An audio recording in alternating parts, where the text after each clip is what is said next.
আসসালামু আলাইকুম, chart canvas চ্যানেলে সবাইকে স্বাগতম। আশা করি সবাই ভালো আছেন। সো আজকের ভিডিওতে আমরা মূলত ম্যারিকো বাংলাদেশ এই স্টকটার টেকনিক্যাল অ্যানালাইসিস করব। ভিডিও শুরু করার আগে একটা ডিসক্লেমার দিয়ে নিচ্ছি, এই ভিডিওটা এডুকেশনাল পারপাসে তৈরি করা একটা ভিডিও। এই ভিডিওতে আমি কোনো ধরনের কোনো ইনভেস্টমেন্ট অ্যাডভাইস দিচ্ছি না। এই ভিডিও দেখে কেউ কোনো ধরনের ইনভেস্টমেন্ট ডিসিশন নেবেন না। মনে রাখবেন, পুঁজিবাজার ঝুঁকিপূর্ণ, জেনে ও বুঝে বিনিয়োগ করতে হবে আপনাকে। টেকনিক্যাল অ্যানালাইসিসে যাওয়ার আগে বলে নিচ্ছি যে আমরা এই স্টকটার একটা ফান্ডামেন্টাল অ্যানালাইসিস করেছিলাম, যেটা কিন্তু আমাদের চ্যানেলে দেয়া আছে।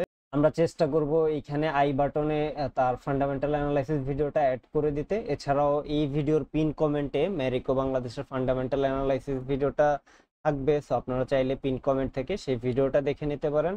এছাড়াও আমাদের চ্যানেলে একটি পডকাস্ট দেওয়া আছে, যেটা আমরা পার্সোনাল ফাইন্যান্স ইউটিউব চ্যানেলের সাথে কোলাবোরেট করে পার্সোনাল ফাইন্যান্সের যিনি পরিচালক রয়েছেন হাসান শাহরিয়ার ভাই, উনি এই আমাদের এই পডকাস্টে ওনার দীর্ঘ 18 বছরের এক্সপিরিয়েন্স শেয়ার করেছেন, ওনার কিছু ট্রিক্স অ্যান্ড হ্যাকস শেয়ার করেছেন। তো এই ভিডিওটা আপনারা দেখলে আশা করি উপকৃত হবেন। যদিও ভিডিওটা একটু লম্বা, প্রায় 2.5 ঘন্টা বা 2.5-3 ঘন্টার একটা ভিডিও। সো এই ভিডিওটা আমাদের সাজেশন থাকবে, আপনারা জাস্ট ওয়াচ লেটারে অ্যাড করে রেখে একটু একটু করেও যদি আপনারা দেখতে পারেন, 2-3 দিন লাগিয়ে যদি আপনারা শুনতে পারেন, সেক্ষেত্রে হয়তো এই ভিডিওটা থেকে আপনারা উপকৃত হবেন। ম্যারিকোর টেকনিক্যাল অ্যানালাইসিস দেখার আগে আমরা অবশ্যই রিকমেন্ড করব যে আপনি ম্যারিকোর ফান্ডামেন্টাল অ্যানালাইসিসটা দেখে আসেন, কারণ ফান্ডামেন্টালসের সাথে রিলেট করেই আমরা টেকনিক্যাল অ্যানালাইসিস করব। ফান্ডামেন্টাল ভিডিওটা দেখে তারপর আপনারা টেকনিক্যাল অ্যানালাইসিসটা দেখলে আপনারা আরো ভালো রিলেট করতে পারবেন। আমরা ম্যারিকো বাংলাদেশের মান্থলি চার্টে রয়েছি। সো এখানে মান্থলি চার্টে আমরা ড্র করে রেখেছি অলরেডি। দেখতেই পাচ্ছেন যে এইখানে কিন্তু লং টার্মে বা মান্থ চার্টে ম্যারিকো কিন্তু লং টার্মে একটা আপ ট্রেন্ডে রয়েছে, যেটা কিন্তু ম্যারিকোর একটু খারাপ সময় গিয়েছে বা যাচ্ছে, তারপরেও কিন্তু সে এই আপ ট্রেন্ডটাকে এখনো ব্রেক করে নাই। ইভেন এই যে আপ ট্রেন্ডের যেই লাইনটা, এটাও এখনো টাচ করে নাই।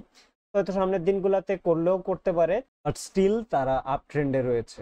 তো এছাড়াও যদি আমরা উইক চার্টে আসি, তো আমরা মান্থ চার্ট থেকে এখন উইক চার্টে আসবো। উইক চার্টে আসলে উইক চার্টেও কিন্তু সেম অবস্থা। ম্যারিকোর যে চার্টটা, এটা দেখে আমরা একটা জিনিস ফিল করেছি যে ম্যারিকোর স্টকটা আসলে মান্থ থেকে ধরে একদম ডে পর্যন্ত মোটামুটি অলমোস্ট সেম চার্টেই রয়েছে। যেমন আপনারা এখানে যদি আবার মান্থ চার্টে একটু ফিরে যাই, তো এখানে দেখেন আমরা কিছু support and resistance level draw করে রেখেছি। এটা কিন্তু এই যে মান্থ চার্টেও কিন্তু এই লেভেলটা, দেন এইখানে আরেকটা সাপোর্ট লেভেল, পরে এইখানটায় কিছু আমরা উইক দেখতে পাচ্ছি যে এখানে একটা রেজিস্ট্যান্স লেভেল, এখানেও সেম।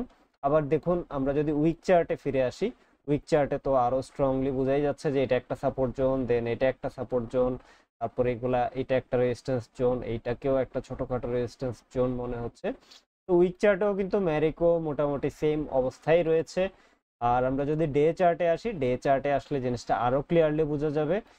যেমনটা আমরা বলছিলাম যে এইখানে এটা একটা সাপোর্ট জোন, দেন এইটা তার জন্য একটা সাপোর্ট জোন ছিল, আর এইটা একটা রেজিস্ট্যান্স জোন, যেই জায়গা থেকে 2-3 বার প্রাইস রিজেক্টেড হয়েছে বা যেই জায়গায় এসে প্রাইস কিছুটা স্লো হয়ে গিয়েছে। দেন তার জন্য আপাতত ফাইনাল যেই রেজিস্ট্যান্স জোন, সেটা হলো এই জোনটা। তো এখানে যদি আমরা দেখি যে ম্যারিকোর ডিভিডেন্ড দেওয়ার পরে, মানে রেকর্ড ডেটের পরে, তারা দেখা যায় যে এই একদম প্রাইস ড্রপ করে সাপোর্ট জোনটাতে চলে আসে। তো এই সাপোর্ট জোনটা থেকে সে মোটামুটি কিছুটা রিয়াক্ট করে এখন একটা রেজিস্ট্যান্স জোনে গিয়ে এখন কিন্তু আবার এই জায়গাটায় একটু কনসোলিডেট করতেছে। কনসোলিডেট বলতেছি এজন্য যে ফার্স্টে আমরা এখানে 4-5 দিন গ্রিন ক্যান্ডেল দেখতেছি, দেন একটা রেড ক্যান্ডেল, আবার গ্রিন, আবার রেড। তো এখানে আপাতত প্রাইস যে কোনো দিকে যেতে পারে, যে এইখান থেকে রিজেক্ট করে দেন এই সাপোর্ট জোনটাকে আবার নিয়ে প্রাইস উঠতে পারে। এছাড়াও নিচের এই যে সাপোর্ট জোনটা, এটাতে আসলেও আসতে পারে, যদিও এখন আপাতত chance com. But Marico Bangladesh যেহেতু একটা ইন্ডিয়ান কোম্পানি, সেই হিসাবে বাংলাদেশের সাথে কিছু, বাংলাদেশের মার্কেটে যেহেতু আসলে অনেক রিউমার বেসড জিনিসপত্র হয়ে থাকে, এবং এটা একটা লো ক্যাপ কোম্পানি, তো এরকম যদি কোনো রিউমার থাকে যে ইন্ডিয়ান বিজনেস বা ইন্ডিয়ান বয়কট বা এরকম যে কোনো ধরনের কিছু থাকলে, হয়তো শর্ট টার্মে একটা রিয়াকশন দেখা যেতে পারে। তবে ম্যারিকো বাংলাদেশের ক্ষেত্রে একটা ব্যাপার কি, যে তারা যদি বিজনেস বাংলাদেশে কন্টিনিউ করতে পারে, তো সেই হিসাবে আপনি যদি এই সাপোর্ট জোনগুলা থেকে যদি স্টকটাকে নিতে পারেন, লং টার্মে আপনি হয়তো ক্ষতিগ্রস্ত হবেন না, এটাই বলা যায়, যদি তাদের বিজনেসটা তারা বর্তমানে যেভাবে কন্টিনিউ করতেছে।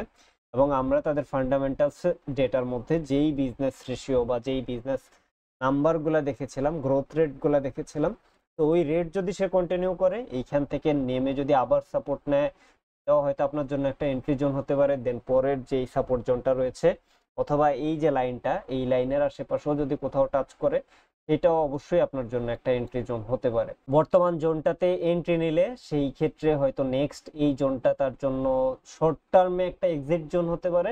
বাট ম্যারিকো বাংলাদেশ যেহেতু তাদের বিজনেস ভালো করতেছে, সেই হিসাবে হয়তো আপনি চাইলে এখানে যদি লং টার্ম হোল্ড করতে পারেন, বা যতদিন পর্যন্ত তার বিজনেস খারাপ না হবে, বা এখন যেই রেটে তার বিজনেস গ্রো করতেছে এই রেটেই যদি গ্রো করতে থাকে, সেই হিসাবে হয়তো এই জায়গায় অনেকেই এক্সিট নিতে চাবেন না, তারা হয়তো আরো নতুন হায়ার ওয়েট করবেন। বাট হ্যাঁ, এই জায়গাটায় আসার পরে আপনি চাইলে যদি মনে হয় যে না, আমি এখন এন্ট্রি নিয়ে কিছুটা এই লেভেলে আসা পর্যন্ত ওয়েট করে আমি শর্ট টার্মে একটা ট্রেড করতে চাই, এটাও হয়তো ম্যারিকো বাংলাদেশে করাই যায়। কারণ বর্তমান প্রাইসের চাইতে আমাদের যেই রেজিস্ট্যান্স জোন রয়েছে সেখানে কিন্তু 8%-এর মতো একটা গ্যাপ পাওয়া যাচ্ছে। তো এই গ্যাপে কেউ চাইলে শর্ট টার্মে একটা ট্রেড করতেই পারে যদি তার প্রাইসটা শর্ট টার্মে এখানে যায়, এবং লং টার্মে এই স্টকটা যদি তার বিজনেস ভালো করে, এই স্টকটার প্রাইস আরো বাড়বে বলে মনে হচ্ছে। এছাড়াও আমরা তার যে ইন্ট্রিনসিক ভ্যালু বের করেছিলাম, ইন্ট্রিনসিক ভ্যালুতেও কিন্তু 10%-এর মতো পেয়েছি। 10% হিসাব করলে কিন্তু আলটিমেটলি এই যে রেজিস্ট্যান্স জোন, এই রেজিস্ট্যান্স জোনের মধ্যেই আসতেছে। আপাতত এই স্টকটার ক্ষেত্রে আমি বলবো যে এই স্টকটাকে একটু ফলো করা উচিত, যে স্টকটা কোন দিকে যাচ্ছে।